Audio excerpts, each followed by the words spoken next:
يخرب عقلك، ده انت مسخره. حبيبة زمولكس. مش ممكن الكرة القوية اللي فاجئ بيها الجميع أمامنا هنا ويسجل الهدف الثاني. مالك يا زمولكس؟ يعني انت ما اتفرجتش على الماتش يا منس؟ اتفرجت يا زمولكس ويا ريتني ما اتفرجت. ما انا قلت اللعيبة تعبانة ومدرب بدأ يخرف، ما صدقتنيش. العيال بتوع سان داونز يا جدع كان بياكلوا النجيلة. ايه ده؟ دول مش بني ادمين. احنا اللي لعبتنا تعبانة يا منس، هما اللي خلوهم ظهروا بالشكل ده. عندك حق يا ابو الحناكيش، اللعيبه فعلا تعبانه وعندنا مصابين كتير، بس ده مش مبرر برضه اللي احنا نشيل 5.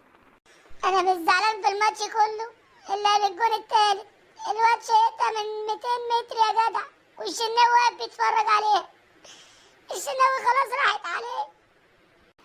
الواد زي ما يكون حاطط قنبله يا زمالكس. ايه ده؟ هو حاطط في رجله ايه يا جدع؟ بس اللي موت نفسه امبارح في الماتش بيرسي تاو، عجبني قوي. اول ماتش يلعبه كويس مع الاهلي من ساعه ما جه الاهلي. الواد ده زي ما يكون بينه وبين سان داونز طار ولا ايه؟ فعلا يا زمالكس، الواد امبارح قطع نفسه وجايب جون جامد. اول مره اشوف يلعب اللعب ده.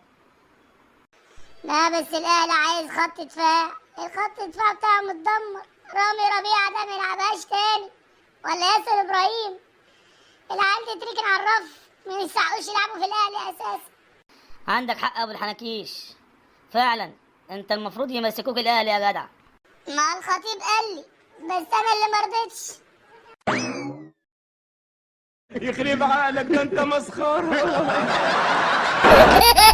حبيبة زمولكس.